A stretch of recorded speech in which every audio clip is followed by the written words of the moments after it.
रूपचंद्र जब अपने चेहरे को दर्पण में निहारता है, अपने सौंदर्य की प्रशंसा स्वयं ही करना प्रारंभ कर देता है। मेरा चेहरा कितना रूपवान है।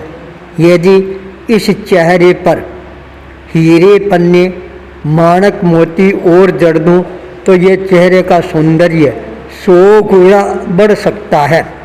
मन में यह भावना जगती है और संकल्प कर लेता है, मेरे को अच्छे जौहरात का कार्य है प्रारंभ करके एक बड़ा जौहरी बन के ही रहना है।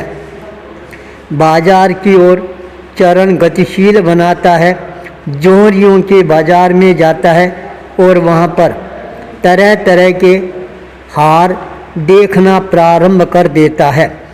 उन हारों को देखने के पश्चात जो हीरे पन्ने, माणक, मोती इनकी पहचान है वह भी करना प्रारंभ कर देता है। थोड़े दिनों के अंदर रूपचंद है वह अच्छा एक जौहरी बन जाता है। दुकान मार्केट में ले लेता है और अपना व्यवसाय करना प्रारंभ कर देता है। उसका व्यवहार सबके साथ में बहुत ही अच्छा मिलनसार था, इसलिए लोगों का आवागमन है वह भी बराबर बना हुआ रहता था। मित्र मंडली है वह भी धीरे धीरे अपने आप ही बढ़नी प्रारंभ हो जाती है। अच्छे मित्र दिलदार व्यक्तियों को ही वह अपना बनाता था, इसलिए उच्च क्वालिटी के अच्छे घरानों के बच्चे हैं वो ही उसके साथ में जुड़ते थे। धीरे धीरे बाजार के अंदर रूपचंद का नाम है प्रसिद्धि प्राप्त करना प्रारंभ कर देता है। अच्छे अच्छे साहूकार, सेठ लोग, धनाढ्य लोग उसके दुकान पर दस्तक देते हैं। अमूल्य रत्नों के हार है वो खरीदना प्रारंभ कर देते हैं। एक बार वह अपनी दुकान पर बैठा हुआ था, उस समय उसका एक मित्र तीर्थ यात्रा पर गया हुआ था और वहाँ पर उसने एक छोटे से बच्चे की मूर्ति देखी जो मुँह बोली मूर्ति लग रही थी। बहुत छोटा बच्चा पर मूर्ति का आकार प्रकार रंग ढंग चेहरा मेहरा बहुत ही सुंदर था। वह उसको भा जाता है। तत्काल ताराचंद ने उस मूर्ति को वहाँ से कलेक्ट किया, खरीदा और रवाना हो जाता है अपने घर दसार भद्रपुर नगर की ओर।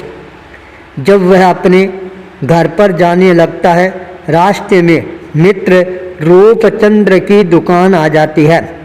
सोचता है चलो अपने मित्र से मिलता हुआ चलूं। तत्काल वह मित्र से मिलने के लिए पहुंच जाता है। मित्र के पास में जाता है और वह जो बच्चे की तस्वीर लेकर आया था उसको अपनी गोद में रख लेता है। रूपचंद्र है बैठा हुआ था। उस समय एक अच्छा कारीगर एक नौलखा हार है वह बनाकर लाता है। सेठ रूपचंद के हाथ में वह हार आता है। उसकी नज़र अपने मित्र ताराचंद पर केंद्रित होती है। उसकी गोद के अंदर जो बालक की तस्वीर थी उसको देखकर और वह इतना ज़्यादा प्रभावित होता है। सोचता है देखो कितना खिला हुआ चेहरा है, यदि यह नवलक का हार इस बालक के गले में आ जाए तो यह और ज़्यादा चेहरा खिलना प्रारंभ हो सकता है। हार उसके गले में पहना देता है। थोड़ी देर बातचीत करने के पश्चात ताराचंद अपने घर की तरफ रवाना होता है। बच्चे को हाथ में लेकर किराए की टैक्सी में बैठकर रवाना हो जाता है। बातचीत के अंदर उसको भी पता नहीं लगता है कि रूपचंद का हार है वह इस तस्वीर के अंदर रह गया है। रूपचंद भी ये भूल जाता है मेरा हार उस बच्चे के गले में रह गया है।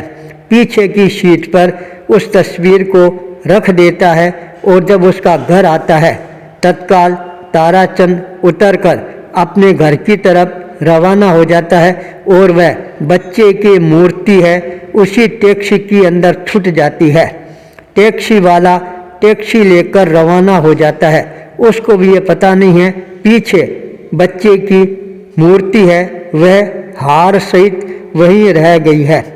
जब वह आगे बढ़ जाता है, दशाण भद्रपुर नगर से 10 किलोमीटर दूर छोटे गांव का वह रहने वाला था। आजीविका के लिए वह टैक्सी चलाता था। अपने घर पहुंच जाता है। घर पर पहुंचते ही जब फाटक बंद करता है तब वह बच्चे की मूर्ति उसके ध्यान में आती है। गले के अंदर नवलक का हार है, चमचमाहट कर रहा था। उसने सोचा ये क्या, ये हार कहाँ से आया, ये मूर्ति कहाँ से आई। वह सेठ कौन था उसका घर भी नहीं जानता था, जान पहचान भी नहीं थी। अब करे तो क्या करे।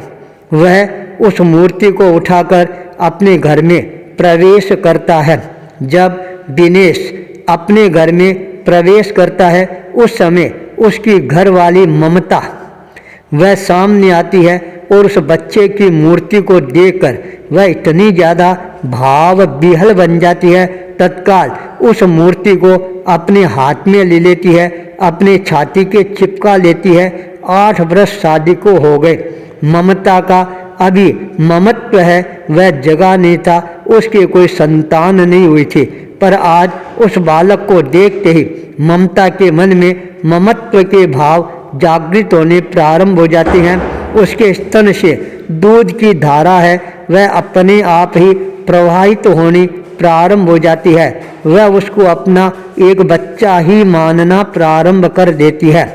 बच्चे का जैसे लालन पालन किया जाता है वैसे वह करना प्रारंभ कर देती है। और योग ऐसा बना, जिस दिन वह मूर्ति उसके घर पर आती है उसी दिन उसके भीतर में ममता का जागरण होता है और उसके गर्भ के अंदर कोई जीव है वह अपने आप ही आकर वहाँ पर उत्पन्न हो जाता है। 9 महीने के पश्चात उसके घर पर एक कन्या का जन्म होता है और दिनेश अब मानने लग जाता है मेरा पूरा परिवार है वह अब बन गया है। एक लड़का हो गया है, एक लड़की हो गई है और हम दोनों हो गया, अब हमारा घर हो गया है। उस मूर्ति को वह अपना बेटा मानना प्रारंभ कर देते हैं।